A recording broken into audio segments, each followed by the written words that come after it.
There are rumors that Donald Trump could choose war in Venezuela, and yes, it might ruin the entire region. Hello and welcome to TimesXP. I am Truthiatri, and today the White House is reportedly looking at three very dangerous moves, and that too against Venezuela. US officials say that they are thinking about hitting military targets from the air, sending secret special forces inside the country, and even seizing oil fields to cut off Maduro's cash. In fact, some planes even talk about capturing or killing their president, Mr. Nicolás Maduro. These are no small choices, right? They would change everything in that particular region. Why would the US even consider this? Let me give you the answer. Because Washington says that Maduro's government is corrupt. It is linking that person to drug trafficking and threatening the entire regional stability.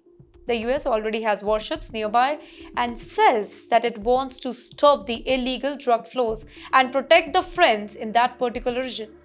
But you know what? A real attack would hit civilians first.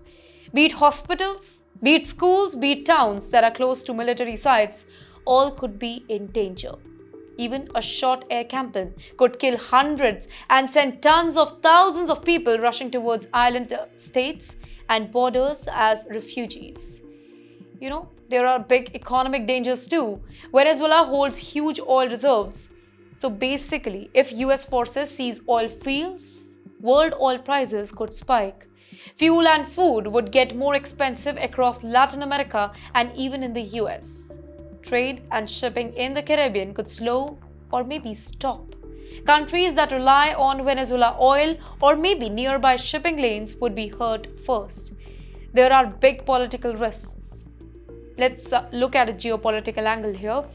Russia and China already support Venezuela in different ways, right? Now, if the US attacks, those countries could retaliate with new sanctions, military moves, or diplomatic pressure. Latin American governments from Colombia to Mexico, everybody would likely condemn the foreign strike and could cut cooperation with the US. The result could be a wider crisis, not any quick fix.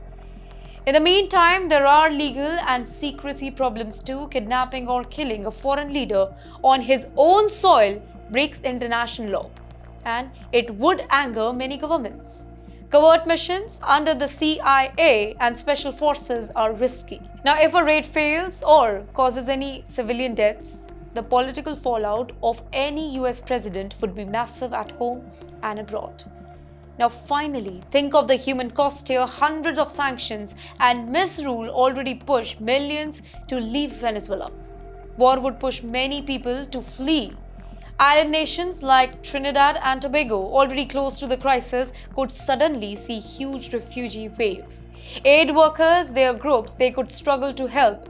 Hospitals and food supplies would break down. The poorer people who are there, they will be the one who will be paying the highest price here. So, this is the choice facing Washington. A high-risk military option that could remove Maduro but also spark a regional disaster. Or tougher diplomacy maybe. That means tougher sanctions, more pressure on drug networks, and international legal steps that take longer but may avoid mass bloodshed. Tonight the world watches while a set of planes, dangerous, secret and far-reaching, sits on the table in Washington.